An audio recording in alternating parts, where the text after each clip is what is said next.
Okay guys, welcome back sa ating tutorial, and today tuturo ko sa inyo yung guidelines for teacher made test. So, simple lang to, medyo onti lang din. So, yung iba, masaya din i-search. Yeah, pero ito kasi ay galing sa modules ni Dr. Francisco D.C. Cos Jr. Okay, so i-relay ko lang sa inyo, and especially to those na nahihirapan. Okay, so let's start off first with true or false. So, ito yung mga ay usually ito yung madali. Kasi true or false lang, 50-50 yung sagot. So, number 1 guideline is no exception. Dapat true lang. So, for example, ito yung question natin. All the ICs found on a phone are important except the switch IC. So, alam natin na false to kasi naglagay tayo ng word na except. May exception siya. Kumbaga, other, diba, parang giveaway na kasi na may exception. Dapat no exception. Kumbaga, all the ICs found on the phone are important. Yun lang. So, syempre may isip ng bata, true ba to or false? Okay. Next is, avoid using never, only, none, or always sa questionnaires natin. So, for example, you can only add flux to the motherboard when desoldering. So, you should avoid this lalo na kapag true yung gusto mong sagot. Okay? I mean, alam na agad ng student na true yun. Okay, kasi like isa exception, 'di ba? Naglagay ka ng only. Kaya always, none, never. So ayun yung keyword nila. Okay, only. Next is number 3, avoid using few, most, or usually. So for example, melting a soldering iron usually takes a lot of time. So alam na ng students natin na false 'yun. Kasi may keyword tayo na usually. Dapat parang lang, melting a soldering iron takes a lot of time. So, mapapaisip yung bata, true ba or false? Since naglagay tayo ng usually, false to. So, maisip ng bata, especially those na with higher, like knowledgeable students.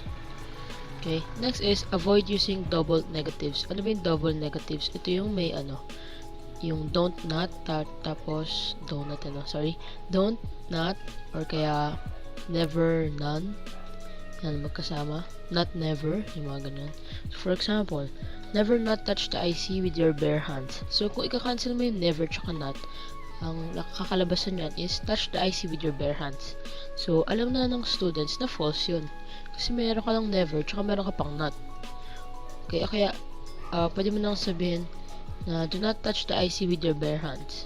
True or false, diba? So, syempre, true.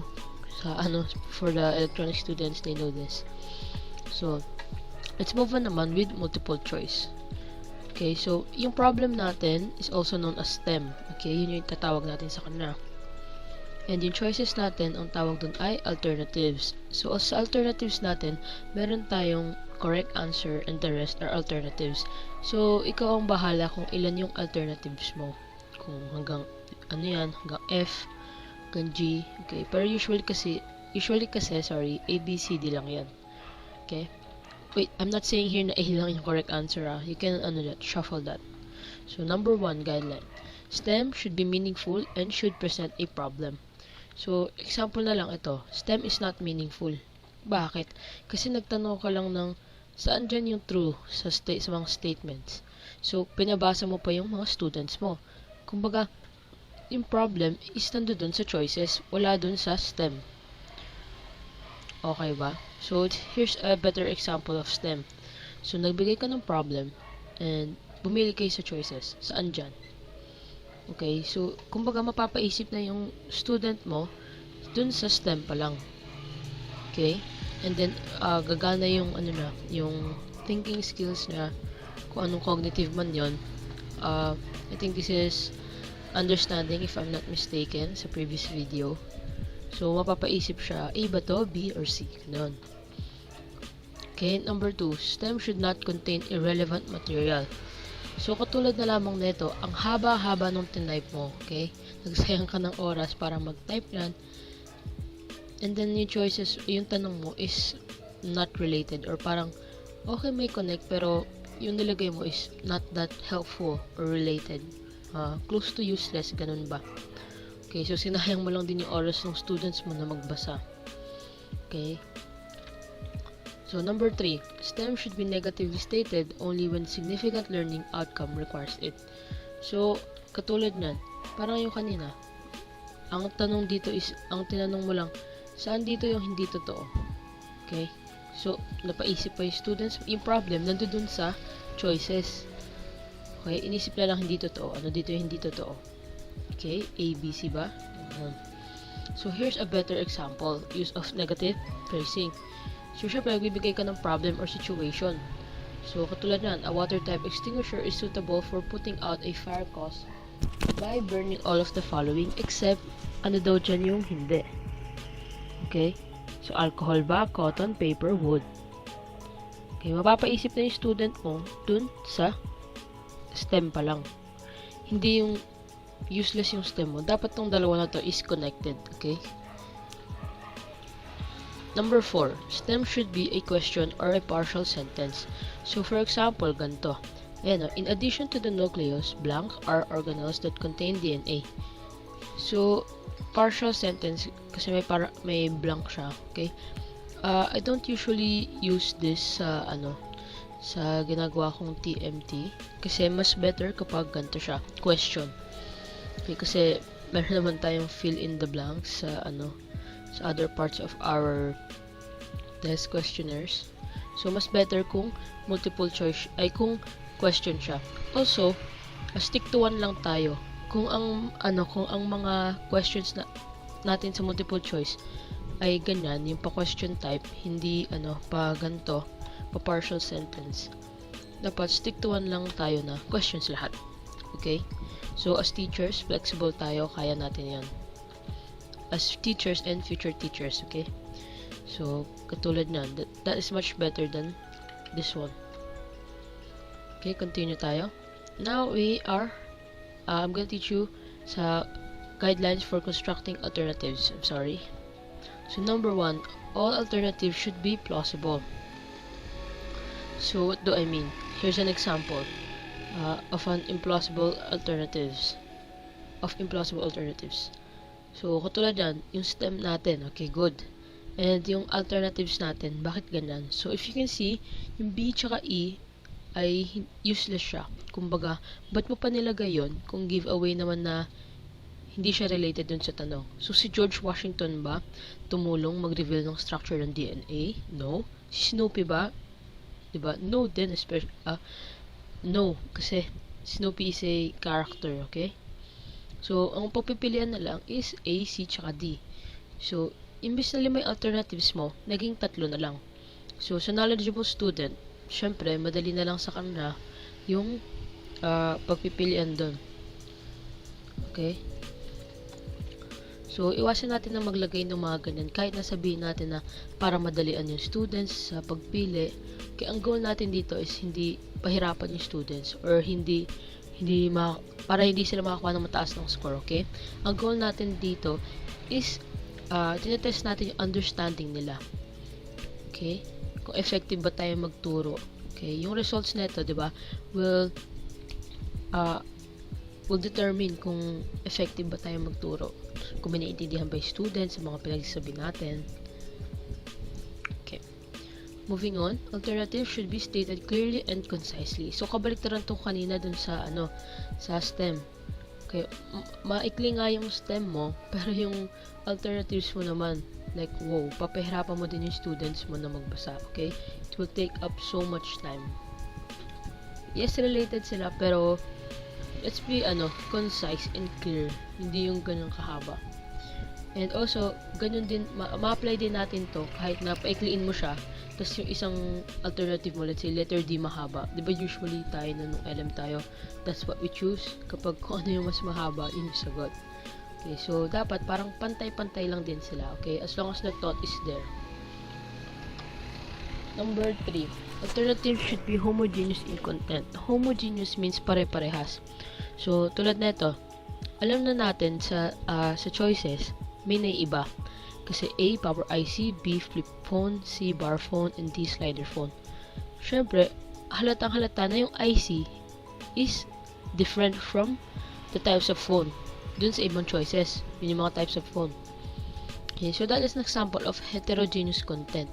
Kumbaga, okay, so tatlo na lang yung pagpipilian ko kasi yung power IC hindi yan eh. Or kaya, yung power IC yung sagot kasi yun lang yung naiba. Okay? So, iwasan natin yan, mga teachers and future teachers. Number 4, the alternatives all of the above and none of the above should not be used. So, tama nga naman. Diba nung elementary tayo, up until high school, we usually see this yung all of the above and none of the above. So, parang giveaway kasi siya na kapag nakita mo yun, yun yung sagot. Or kaya, none of the above, tama, ito yung sagot. Okay? Huwag nyo din ilalagay yan kung may sagot naman talaga. Like, for example, nasa letter D yan, usually nasa letter D. All of the above.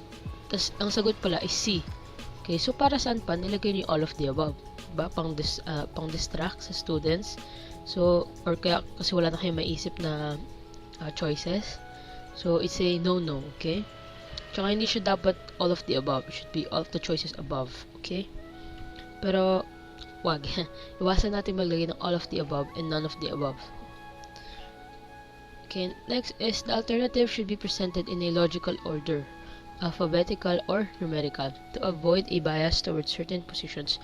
Usually kasi kapag kapag hindi siya in order, let's say for example, number siya, like 2, 10, tapos 4 and 8.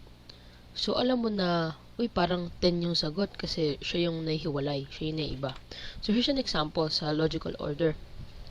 If you can see the choices, puro siya, yung B, C, tsaka D, puro siya symbols.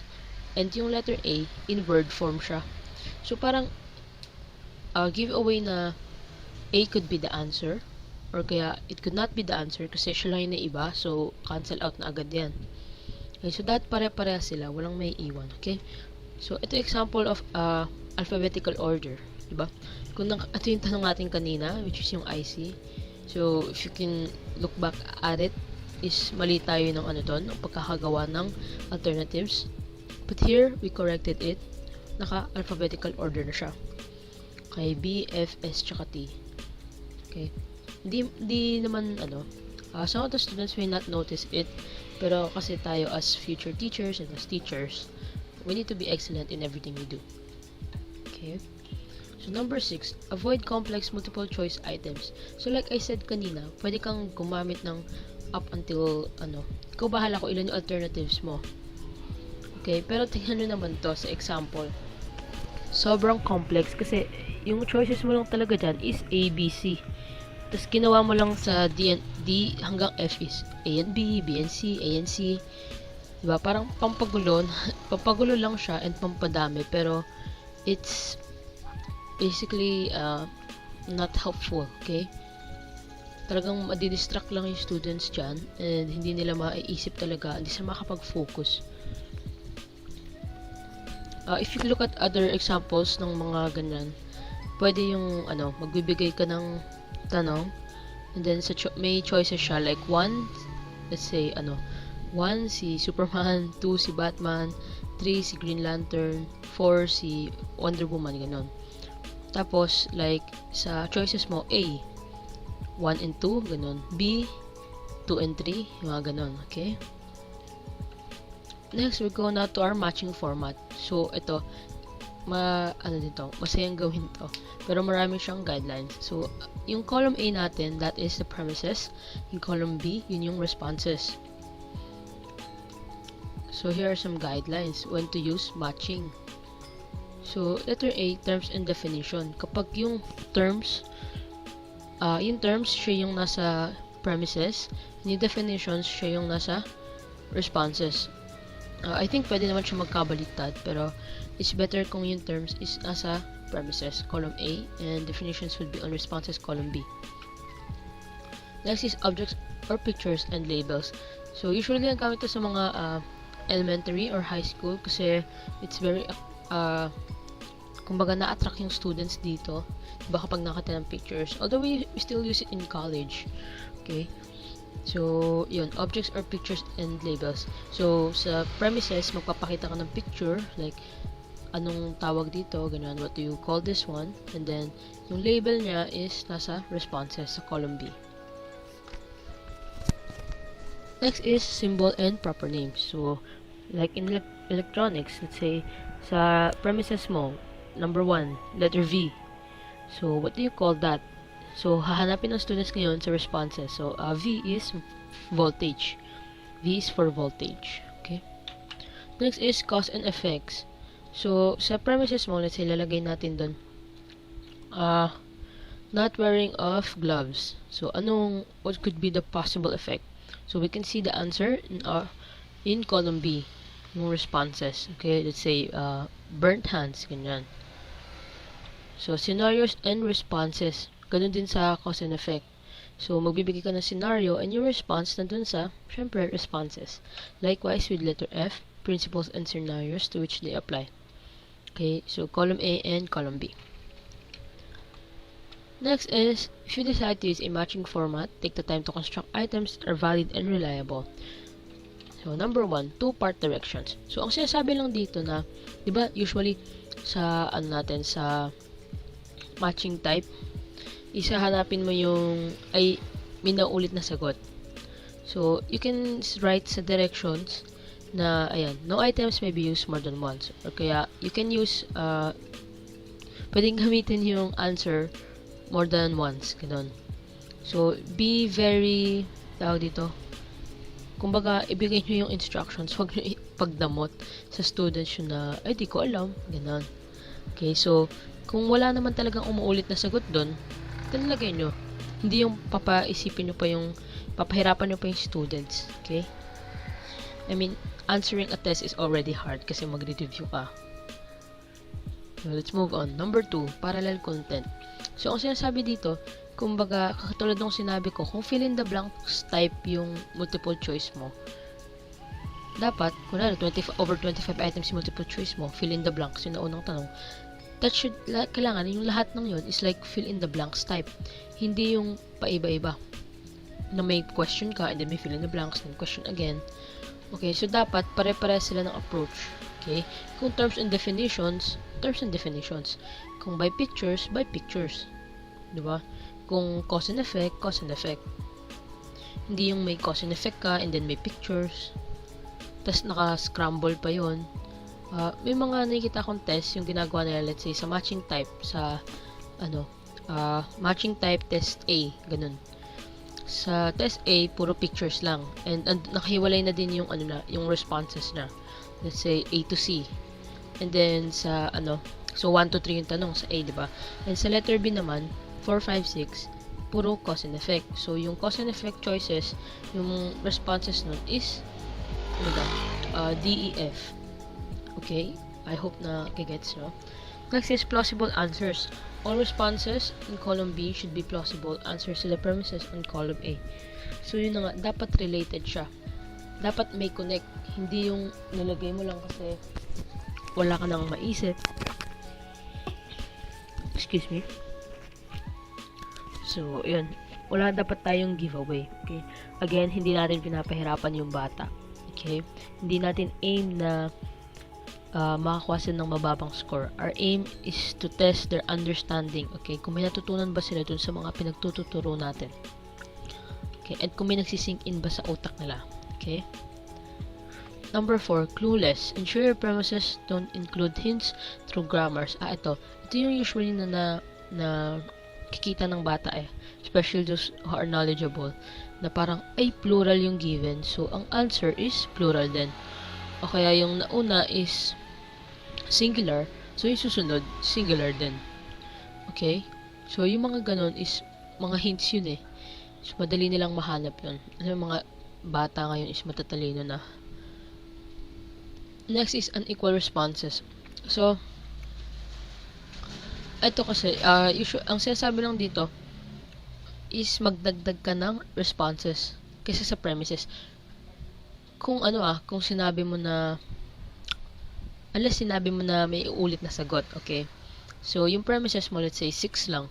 Dapat, yung responses mo is around 7 or 8. Kasi kapag kunwari, isang tanong lang na natitira na hindi na pa nasasagot.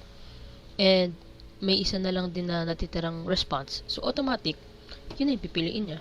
Okay? Kung confident siya sa sagot niya, okay? Sa other answers niya. Pero, much better kung meron tayong extra na dalawa. or isa. So, let's say for example, number 6 na siya, B and C hindi na pa napipili, or B, C, D. Okay? Okay yung ganun kasi napapaisip siya talagang gumagana yung critical thinking na kung ano ba dun yung possible answers.